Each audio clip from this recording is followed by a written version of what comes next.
Bonsoir à tous. Est-ce qu'il est temps pour toi de faire une pause? Je fais cette vidéo ce soir pour toi. Si en fait ça fait un moment que tu te sens épuisé, tu te sens fatigué et en fait là tu te dis mais c'est pas possible, je peux pas m'arrêter, je ne peux pas m'arrêter, j'ai trop de choses à faire. Cette vidéo donc elle est vraiment pour toi si là en ce moment tu as énormément de boulot, énormément de taf et que tu sens que tu commences à saturer. Je fais cette vidéo en fait parce que là cette semaine j'ai pris une semaine vraiment pour respirer. J'ai fait le strict minimum en fait pendant cette semaine et j'avais envie de faire un débrief et puis surtout te partager un petit peu ce que je retire de ces derniers mois pendant lesquels en fait je n'ai pas pris du tout de pause et voilà, je te partage donc les leçons que j'en tire et puis ce que je compte mettre en place justement pour la suite. Donc tout d'abord, bienvenue à tous, installez-vous confortablement, pensez à vous abonner si ce n'est pas déjà fait pour ceux d'entre vous qui suivent le replay sur la chaîne YouTube et activez les notifications. Donc pourquoi? Tout simplement pour recevoir le contenu que je publie au quotidien. Ok.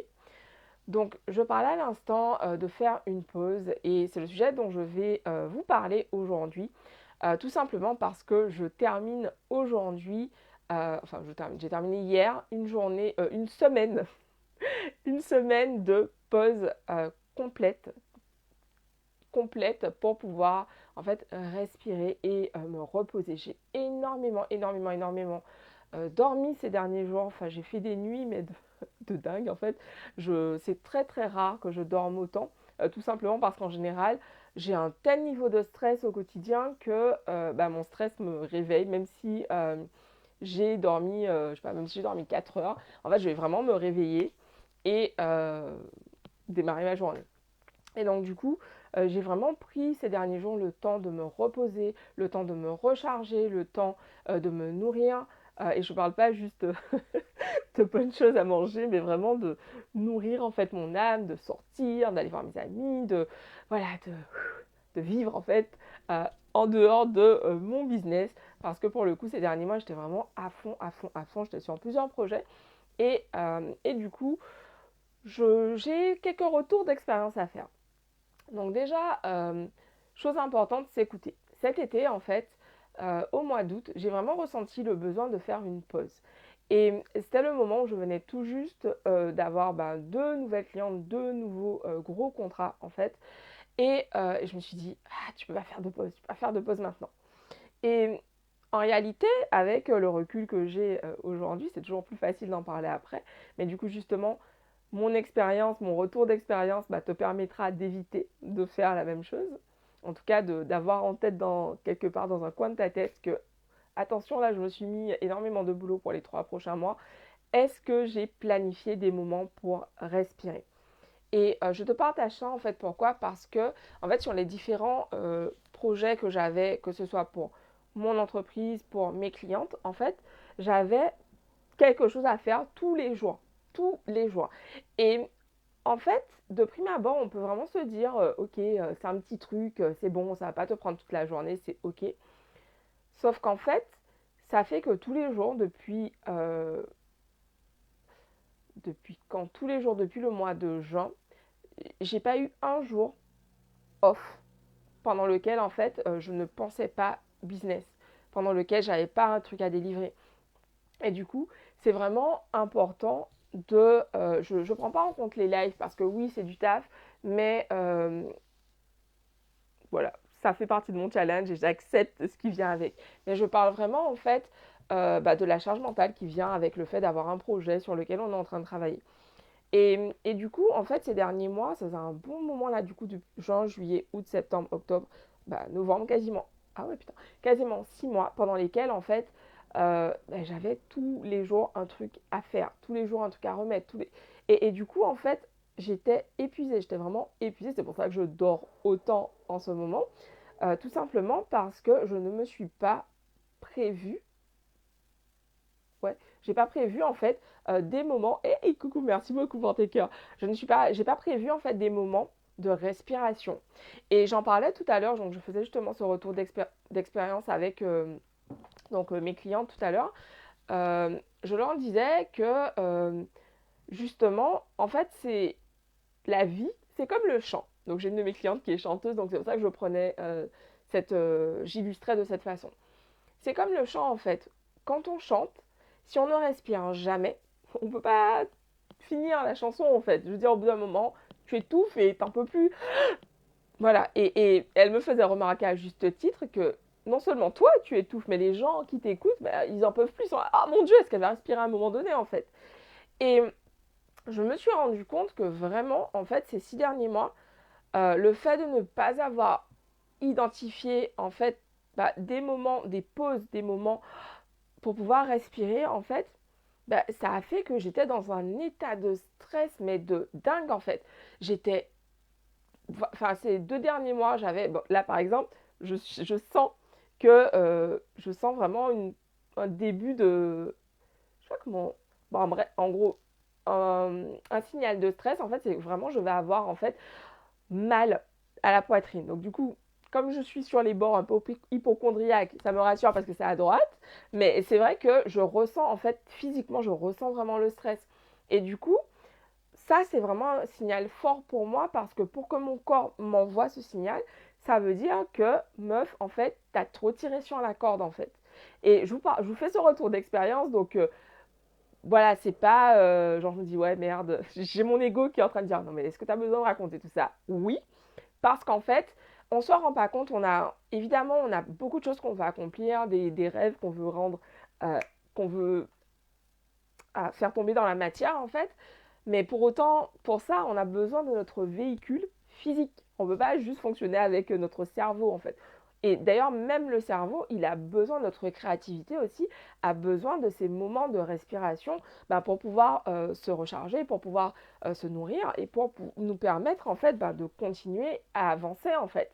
Et je discutais avec une de mes amies qui est aussi un de mes mentors, Maëlle Cabarrus, et elle me faisait remarquer que ces dernières années, donc elle a vraiment optimisé son organisation, et elle me faisait remarquer que justement, elle a inclus des moments de pause.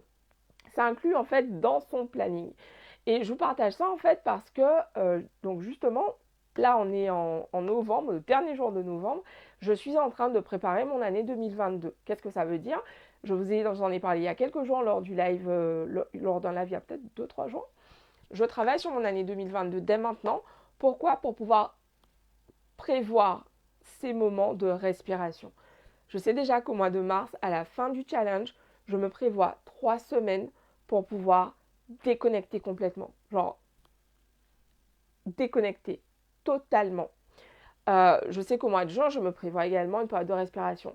Et au mois d'octobre également. Et en fait, j'ai vraiment déjà placé ces moments dans mon calendrier pour l'année parce qu'en fait, là maintenant, je suis capable de savoir, ok, genre là, au bout de 2-3 mois, meuf, t'as besoin de couper, t'as besoin de respirer.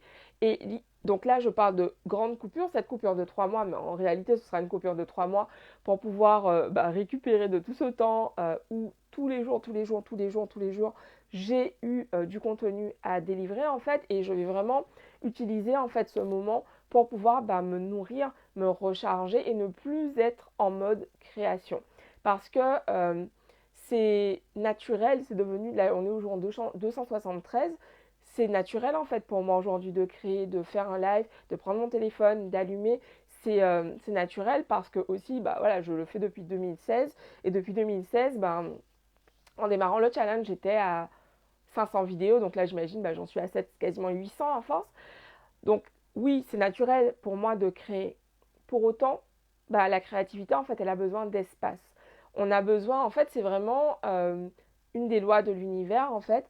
Parfois, il est nécessaire de faire le vide pour pouvoir créer. C'est ce que je vous partageais l'autre jour en vous disant que j'ai arrêté un de mes programmes. Donc, c'est un programme que je faisais sur l'année, un programme annuel. En fait, je l'arrête donc là à la fin de l'année 2021 parce qu'en fait, je me sens appelée à faire autre chose.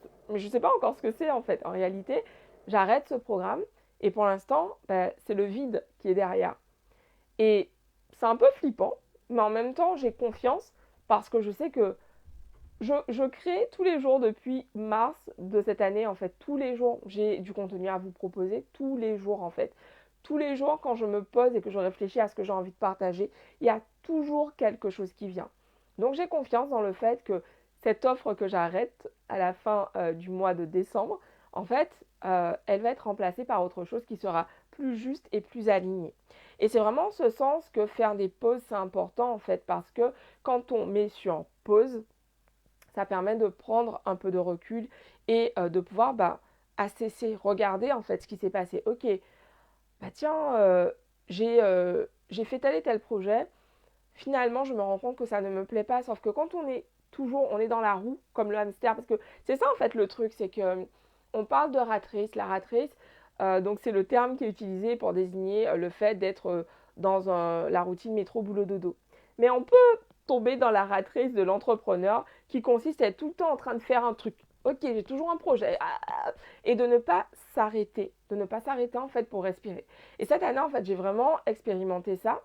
Euh, et j'ai vraiment expérimenté ça en fait parce que euh, il y a tout le temps un nouveau truc, tout le temps, tout le temps, tout le temps. Et je suis pleine de gratitude parce que du coup, cette année, c'est ma plus grosse année en termes de chiffre d'affaires. J'en suis super fière et je suis super contente. Pour autant, je me rends compte en fait là que mon corps, en fait, il est en train de me dire, meuf, est-ce que tu te fous de notre gueule? En fait, clairement. Parce que typiquement, jusqu'au 19, pendant un mois, j'étais tous les jours assise sur ma chaise pendant des heures et des heures et des heures. J'ai pas fait de sport depuis un bon moment. Et j'ai vraiment, en fait, mis en priorité mon business. Et il y a énormément, dont mon corps, ma santé physique, la condition physique plutôt, qui est passée au second plan. Et c'est pas OK, en fait. Mais tout ça, ce sont des ajustements. C'est important, en fait, de voir qu'au final, ben, j'apprends. Vous voyez, en fait, ça fait 4 ans que je suis entrepreneur et j'apprends. J'apprends, en fait, parce que cette année, j'ai acquis, j'ai parti un nouveau business, comme on dit au Québec. Et en fait, ce nouveau business me fait identifier que là, c'est un nouveau business, donc il y a beaucoup plus de travail à faire maintenant. Euh, et puis, en fait, ça me demande de m'organiser autrement en réalité. Donc, qu'est-ce que tu disais? Maintenant, en termes de création de contenu, tu es une machine de guerre. Une machine de création, ouais, carrément, franchement, ouais. Et c'était une des intentions aussi en démarrant ce challenge. C'était en fait de vraiment prendre, devenir quelqu'un qui crée du contenu comme ça. Et vraiment enlever de ma tête, parce que on pourrait se dire, non mais Cléa, c'est bon, t'as déjà fait 500 vidéos, c'est bon. Mais il y avait toujours ce truc de, ouais, mais en fait, est-ce que j'aurai toujours des idées? Mais oui, en fait, genre, les idées, elles sont illimitées, elles sont infinies, c'est comme l'argent, c'est comme l'amour. Tout ça, c'est infini, c'est illimité. Et c'est nous, en fait, en tant qu'humains, on a tendance à rapetisser les trucs et à croire que, voilà, là, on a eu l'idée du siècle et qu'on n'aura plus jamais une idée. Et on se limite énormément, en fait. On se met nous-mêmes des barrières, alors qu'en fait, la création, elle est illimitée. Pour autant, ça demande des temps de pause. Dans la musique, en fait, il y a des pauses, il y a des soupirs, il y a des moments de respiration. Quand on court, pas courir, je sais pas, 70 heures, non. Il y a les mecs, il y a ceux qui font des trails de malades, là, de 190 km, je sais pas combien d'heures ils courent. Truc de fou. Mais on peut pas en courir, voilà, 2 mois sans arrêter. Bon, je pense que j'étais un peu loin en termes de délai. Mais l'idée, c'est vraiment ça, c'est vraiment de penser que tu n'es pas une machine. Tu as besoin de repos. Et je vous le dis en fait parce que j'ai tendance à avoir un petit peu ce biais en mode je dormirai plus tard. C'est vraiment un truc, ok, là j'ai du taf, je verrai après. Et mon sommeil en fait, c'est souvent ma barrière d'ajustement. Genre, ok, j'ai plus de taf, je vais moins dormir. C'est pas ok en fait ça. C'est pas du tout ok. Et je bosse vraiment là-dessus pour mieux m'organiser. C'est pour ça justement que cette année, je commence à planifier mon année 2022 dès maintenant. Parce que l'organisation, la discipline, ça fait partie en fait des composantes du succès. Et vraiment, je vous le dis, c'est important. Je me rends compte que plus les années passent, mieux je suis organisée et mes résultats en fait suivent. Je veux dire, c'est pour ça en fait que j'ai vraiment envie de mettre une grosse emphase cette année sur mon organisation parce qu'en fait je me suis rendu compte que les progrès que j'ai fait cette année en termes d'organisation font que mon chiffre d'affaires il est global sur l'année, il est 2-3 fois supérieur. Faudrait que je calcule, tiens, je n'ai pas calculé pour toute l'année. Mais du coup, il est largement supérieur, ouais, il est 3 fois supérieur à celui de l'année précédente en fait. Et tout ça, c'est parce que je me suis mieux organisée. Et qu'est-ce que ça a créé de différent en fait? Le fait que je sois mieux organisée fait que j'ai pu prendre plus de clientes en freelance dans mon business de copywriting et de préparation au lancement, de formation au lancement. Et du coup, le fait d'avoir plus de temps à dédier à cette activité a eu un impact direct sur mes revenus parce que c'est l'activité que je price qui est à plus forte valeur ajoutée dans ce que je propose en fait aujourd'hui. C'est l'activité que je facture la plus chère en fait. Et donc du coup, ça fait que de fil en aiguille, je suis de mieux en mieux organisée. J'ai de plus en plus de temps à dédier à cette activité parce que je supprime de plus en plus du temps. En fait, voilà, aujourd'hui, il y a vraiment, vraiment, vraiment ce truc de, OK, comment je m'organise? Je sais que j'ai des failles. Mon tendon d'Achille, l'Arena del Flow qui vient de commencer sur Netflix, je ne vais pas aller regarder l'Arena del Flow, je ne vais pas démarrer, me mettre à regarder X épisodes, sachant que je sais pertinemment qu'une fois que je vais démarrer et que je serai confortablement installée, voilà quoi, je peux vraiment, c'est une vraie addiction pour moi cette série. Donc du coup, je mets en place en fait, j'identifie en gros mes facteurs d'échec et en fait, je mets en place des changements par rapport à ça en fait. Je sais que typiquement, ce type de série, je peux regarder un épisode de Friends et me barrer, je veux dire, c'est correct quoi. Je connais la fin.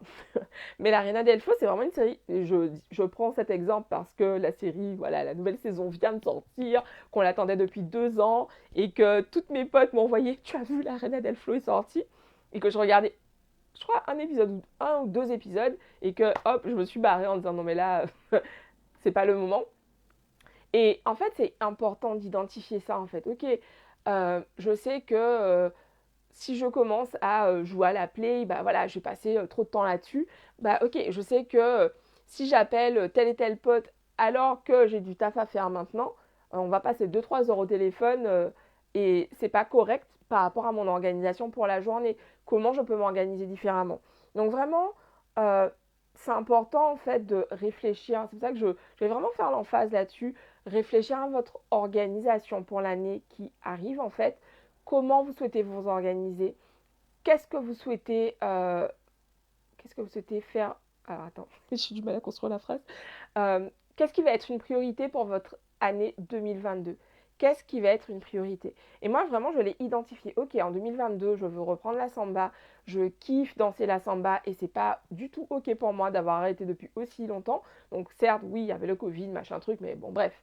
Depuis, ok, important. Ok, quels sont les projets sur lesquels je veux travailler cette année? Identifier.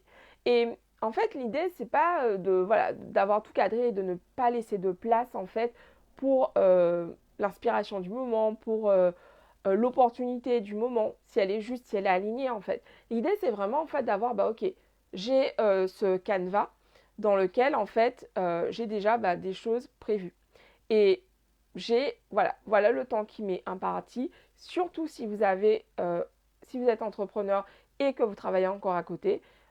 Et si vous êtes entrepreneur à temps plein, il y a vraiment le risque j'ai énormément de temps pour être passé par là, j'ai énormément de temps et du coup, j'ai tout le temps du monde. On pourra commencer la journée à 18 h et du coup, tu te retrouves à faire des nuits de taré parce que tu as du taf en retard en fait. Donc c'est vraiment important. Je ne pensais pas dire ça un jour. Je me souviens encore de mon père quand j'étais ado qui me disait que il faut que tu t'organises et que tu aies un planning. Et je vois, j'étais là, putain, il m'emmerde, je suis là avec ces histoires de planning et tout. Mais voilà, 20 ans ont passé et du coup, là, je suis aujourd'hui en train de vous dire, l'organisation, c'est hyper important. Prévoyez en fait vraiment le déroulé de votre année. Pourquoi? Parce que également, en fait, vous allez vous assurer d'accomplir ce qui est important pour vous. Et pour revenir sur le sujet du jour, les pauses, et prévoyez dans votre agenda des pauses. C'est hyper important. Et vraiment, cette année, je prévois mes pauses dès maintenant, en fait, parce que je me suis rendu compte que j'ai vraiment eu du mal sur cette fin d'année. Je suis vraiment, vraiment fatiguée. Et surtout, en fait, j'ai totalement dépriorisé ma relation avec moi-même. Donc, le sport, priorité pour 2022 pour moi. Vraiment cette reconnexion et faire du sport une priorité pour moi. Donc voilà, c'est ce que j'avais envie de partager aujourd'hui. Cette vidéo t'a aidé. Tu as envie de la partager autour de toi. Partage, merci beaucoup pour vos partages. C'est hyper important pour moi parce que ça soutient énormément mon travail. Et puis, ça me permet en fait de partager ce contenu riche que je crée au quotidien à encore plus de monde. Donc merci à ceux d'entre vous qui le font spontanément. Merci infiniment. Je vous dis rendez-vous demain pour une nouvelle vidéo et je vous embrasse. Ciao, à demain.